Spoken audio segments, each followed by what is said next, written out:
The Eagles are just going to keep winning, I guess, is what they're going to do, even though it was close, maybe closer than some people thought against the Arizona Cardinals. Kyler Murray had a chance late.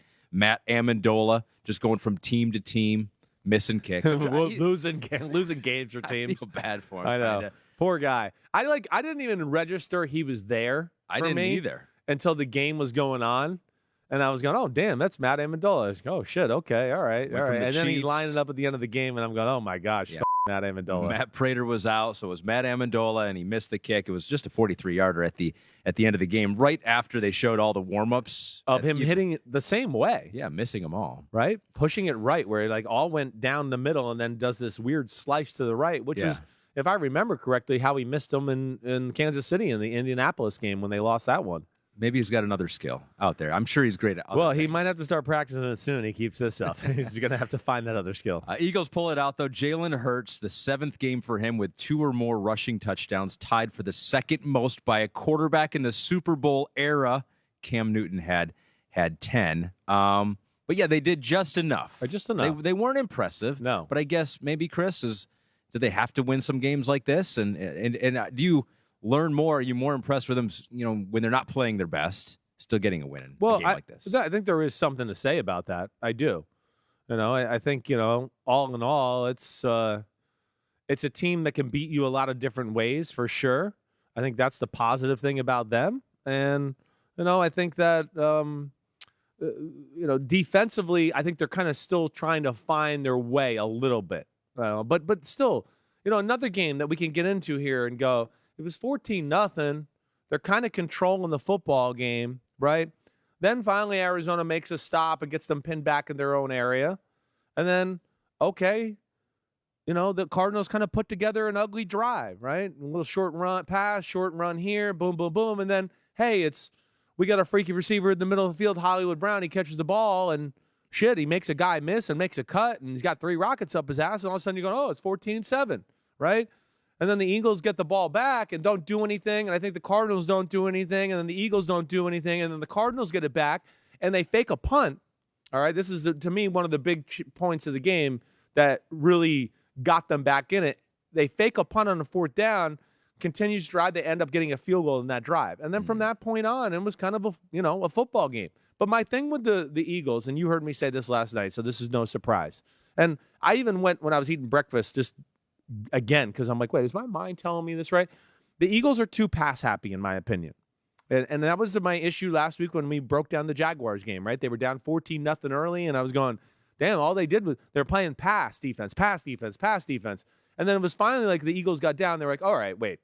They got the 2 safeties are like 20 yards down the field. Why aren't we running it? And they ran it, and they ran it, and they ran it, and they ran it. And all of a sudden we were sitting there going, whoa, they're up by a touchdown on the Jaguars, and they couldn't stop it.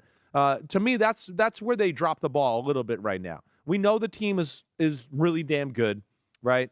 The Cardinals are a pain in the ass, and especially when they play the way they did yesterday. Murray was patient. He was they're the most boring spread football team you've ever seen in your life. I mean, it is a bunch of 4-yard throws, but if he's patient and does that, that's what lends them to 16-play, 91-yard field goal drive, right? And 12-play, 90-yard ugly touchdown drive to make it 17-all. Nothing's easy for them. But, Kyler kind of just played it patient and picked them apart, and they hung around in the football game. And, yeah, I just think the Eagles dropped the ball a little bit there.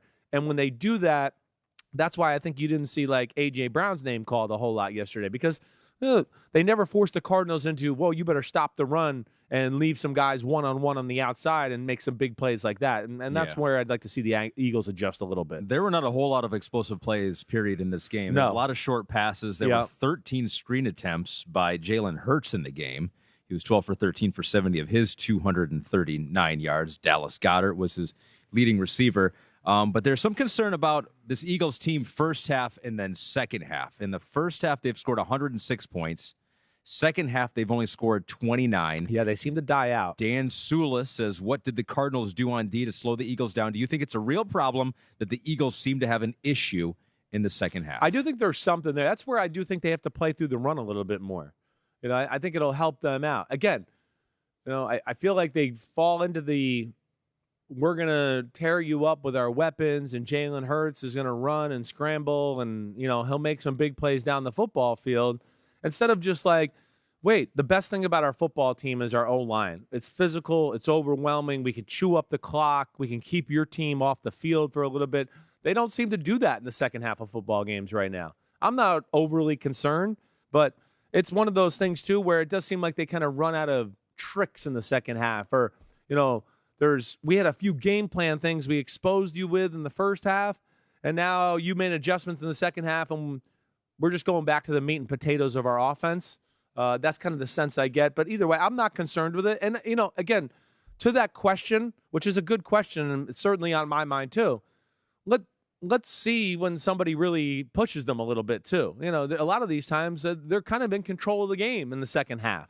And there is no need to push the envelope and do that. They've seemed to answer the bell as much as they got to in every game. It's kind of the way, like, oh, wait, it's back to a game? All right, we put a drive together, and now we're in control again.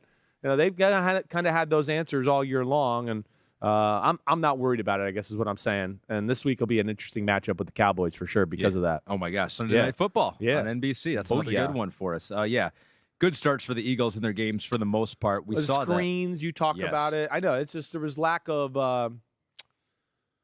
big playability, I guess, was what we saw in the game. And to me, the way the big plays come is when they run the ball and Jalen Hurts, gets his handful of quarterback design runs. That's when they're the most dangerous. And that's when I thought they were amazing last week against Jacksonville and really rolling. I mean, Jacksonville didn't know what to do because they were getting dominated at the line of scrimmage. Arizona's having a different season than they had last year. Yeah. They did not lose their third game last year until week 14. So Cliff Kingsbury heard all the doubters, the naysayers. They were like, you can start, but you can't finish. He's like, I'll do the opposite. I'm going to not start, and we'll see how we finish. Yeah. They're 2-3. They've been in games. I think 2-3, I think is pretty good for them, honestly. Right. And they almost beat the last undefeated team in football. But they remain undefeated, and this NFC East looks really, really good. Hi, I'm Mike Tirico, and thanks for watching.